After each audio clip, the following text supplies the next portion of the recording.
Okay, so let's talk about inverse functions.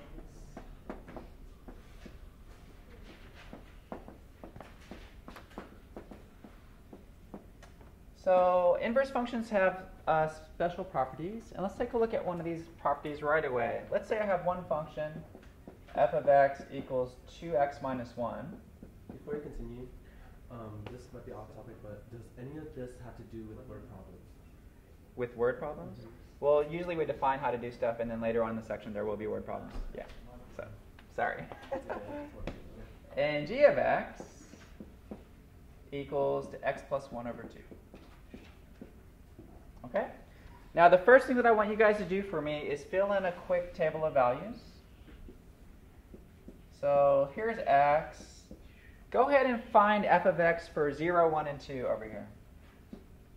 Okay, fill that in for me, please. And then over here,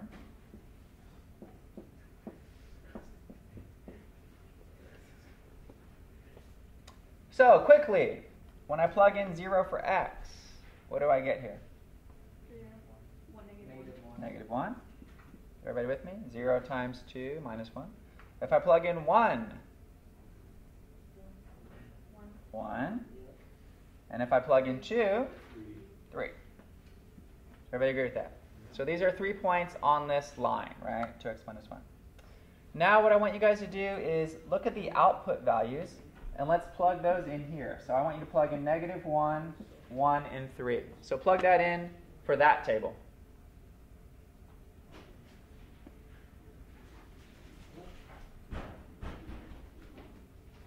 So even though that's the output of that one, would it still be considered the input?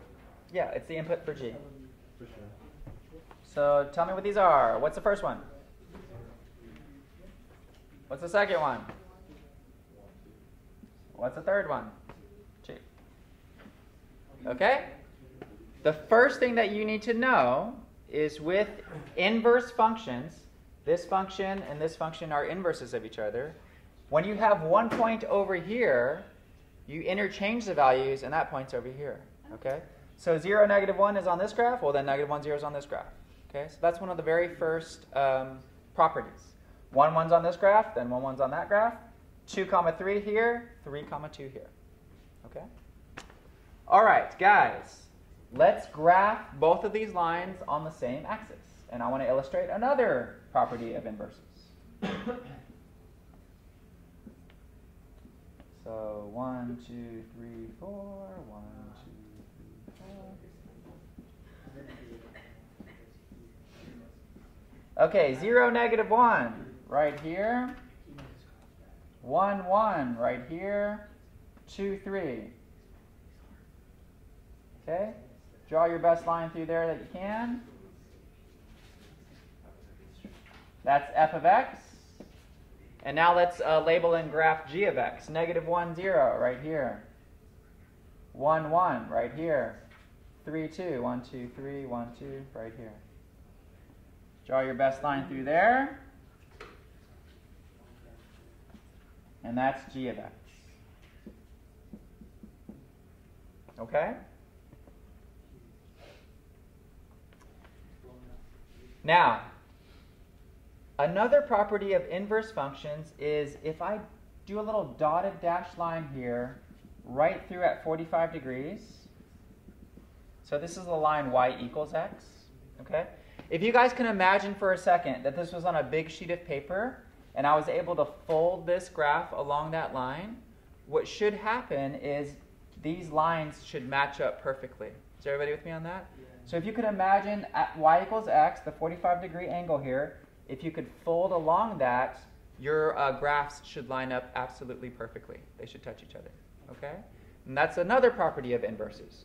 So I'm giving you properties of inverses, and then I'm going to tell you how we get them. Okay? So one property is you interchange x and y from one graph to the other. Another property is it's perfectly lines up across the line y equals x. Okay? So wait, how did you get y equals x? Like, how did you know that is that if you cut it in half, like y equals x is the 45-degree line. So that's I just at y equals x, they're all equal, like 1, 1, 0, 0, 2, 2, 2. Do we have to do that when we get on the test? Or like It's just a good way to check, Mm-hmm. right? You don't have to do it. Okay. Yeah. Okay. Okay, the next thing that I want to talk about is the domain of this function becomes the range of this function. All right? And the range of this function becomes the domain of this function. Okay? So x's and y's are interchanged, domains and ranges are interchanged, and you have this 45-degree line matchup. Okay? So those are three properties I want you to know for sure. Okay? Next thing.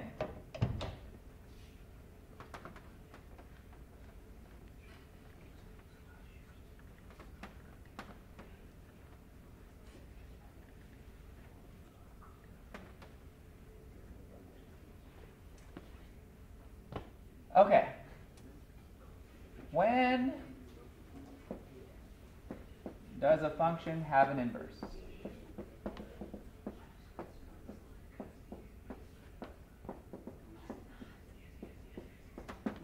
So the first answer to this is the function has to be 1 to 1.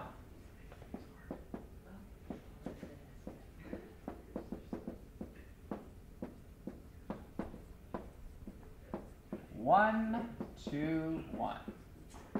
Okay, what does that mean? Well, actually, it's easy to explain 1 to 1 graphically. Okay, when we were deciding if something was a function, remind me, when we were trying to figure out if something was a function, what test did we use? Vertical line test. Absolutely. Okay, so if I had like a little parabola-looking thing, maybe like this, is this a function? Yes. How does the vertical line test work again? It goes through, if it goes through two, like, so if there's a circle on the graph, it goes through 2 points on it, it's not a function. Right, so as long as every line just goes through 1 point, every vertical line goes through 1 point, this is a function, right? Okay. A function is 1 to 1 if not only it passes the vertical line test. Yes. Yeah. So a parabola is a function, right? So not only does it pass the vertical line test, but it passes the horizontal line test. Okay? So today's material, for it to be 1 to 1, it has to pass the horizontal line test.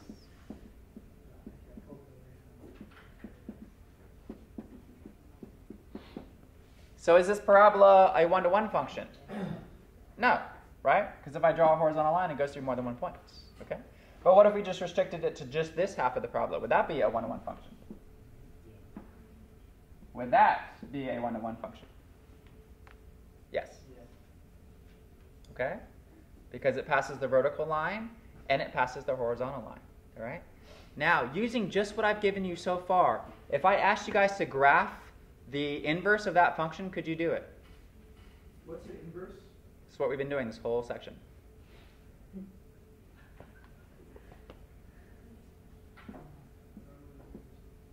If this was f, and I asked you to graph the inverse, what would we have to do? If I pretend that it's on a big sheet of paper, and I could fold it over, and it would match up perfectly, what would it have to look like? Fold this way. Right? Does everybody see that? What's another thing that I could do? I could grab some points on this original graph, right? Like maybe 1 1's on it, maybe 2 8's on it, if it was just the graph y equals x squared. And then I would just interchange those values, right? So if 1 1 was on the first graph, and let's say this was 2 8, then what would have to be on the other graph? 1 1 and 8 2. Okay? And that's another way to help you. Yes? So it has to pass both horizontal and vertical. To have an inverse, yes. So if it fails just, what if it just fails one of them? If it fails either one, you can't do it. Yeah. Okay. So the question is, when does a function have an inverse? It has to be a function, which passes the vertical line test, and it has to be 1 to 1, which passes the horizontal line test. Otherwise, it won't have an inverse. Okay. Now, the question that you should be asking is, how do I find the inverse?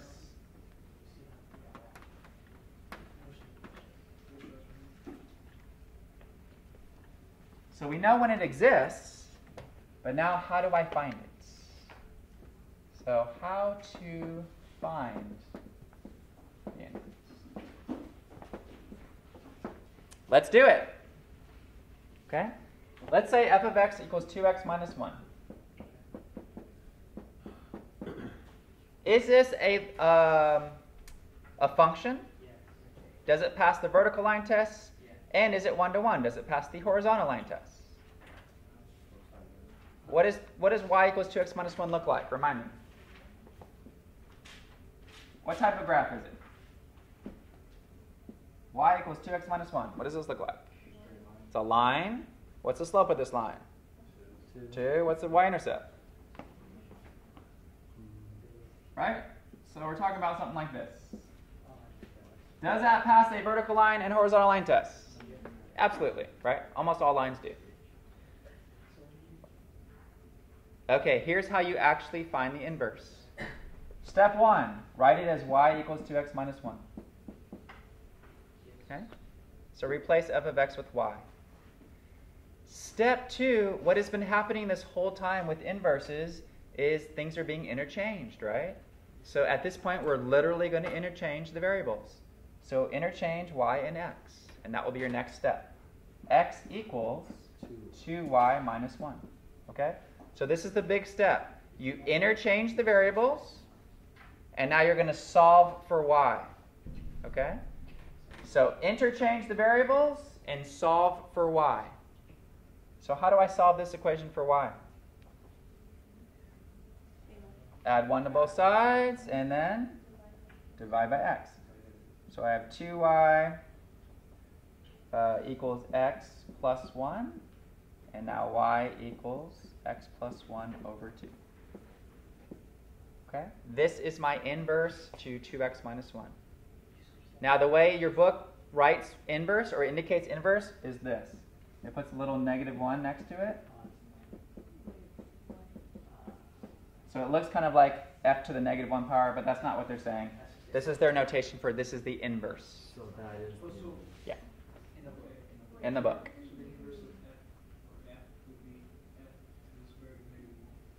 So did everybody understand this process? No. So you interchange y and x, and then you solve for y. So I added 1 and divided by 2, and you get this. I know this is going kind of far back, but you said the slope of it is 2, but what was -1? What did you switch? The y-intercept. The Wouldn't y-intercept. it, wait, wouldn't it be negative x? I'm confused on how you get 2x equals, 2y So, equals x plus 1. You're solving this equation for y. So I'm trying to get y by itself. Yeah. So I added 1 over. Oh, okay.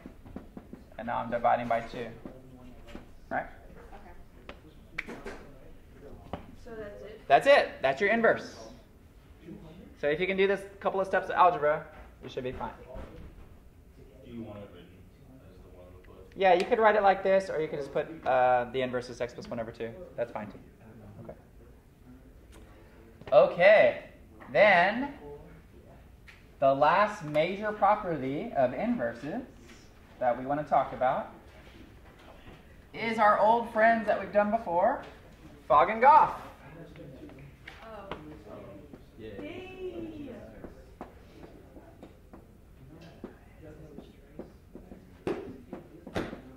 Do we all remember Fogg and Goff? Yeah. It's been several chapters.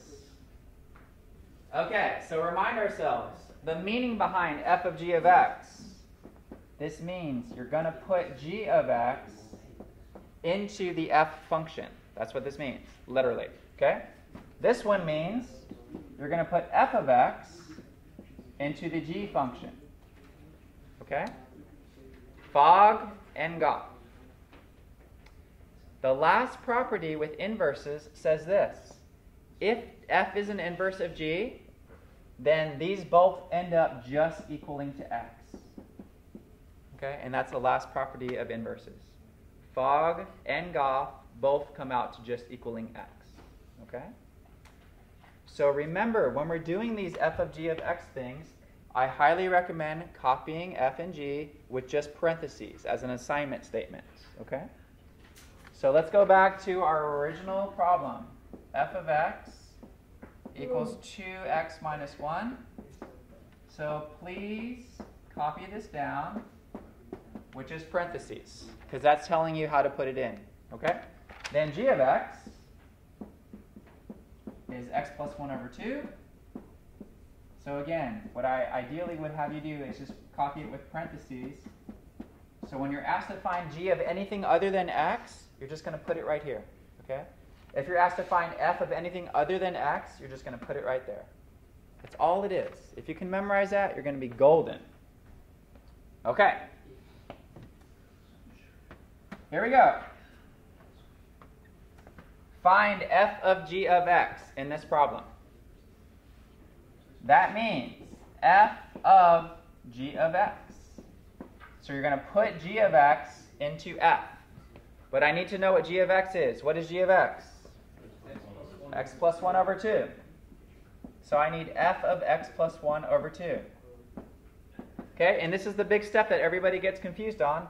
How do I figure this out? Well, you plug it right here. F of x plus 1 over 2 means 2 times x plus 1 over 2 minus 1. Okay? So 2 x plus 1 over 2 minus 1. If you simplify this, the 2's cancel. You get x plus 1 minus 1. That equals just x. Okay? And it's going to equal just x if they're inverses. So we just checked that. Okay? All right, now let's do Goff, g of f of x. I'll just do the first one. G of f of x. That means g of, what is f of x here? 2x minus 1. So I'm going to plug 2x minus 1 into this formula. Plug 2x minus 1 here, you plug 2x minus 1 here. Okay? So you get 2x minus 1 plus 1 all over 2.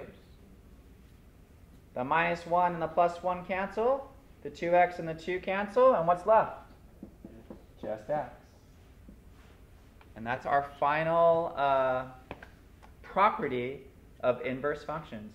If f and g are inverse functions, then Fogg and Goff both come out to just x. So like on the test, can you tell us to check if it's an inverse? I could, certainly. And if it comes out to anything other than x, then it's not. Okay. Yep. There's several ways I could say. I could say find the inverse. I could say graph the inverse. I could say test using this. Okay? So you need to be good with all of these properties. Questions on inverses? So it says the Goff part where it says g, that part. Mhm. So above it, there's an x in the parentheses, but that is. This is f of x, And that is f of x, basically. which is 2x minus 1. That's good. Yep. Right. And then once I'm trying to figure out g of 2x minus 1, I go right here. You put 2x minus 1 here, you put 2x minus 1 there, and then solve it. So, Yeah, that's why I really recommend putting these formulas without the values. Gotcha. Okay, 4 things, guys, with inverses. The x and y's are interchanged. So if you have 2, 3 in one, you have 3, 2 in the other. Okay? The graph is 45-degree angle. It perfectly lines up with the other graph. Okay? That's based on interchanging the x and y. The next thing is an inverse only happens if it's both a function and a one-to-one function. Okay? Vertical line test and horizontal line test. How do you find the inverse? You write y equals, you interchange x and y, and you solve for y. Okay? And the last thing is, another property is our good old friends Fogg and Goff.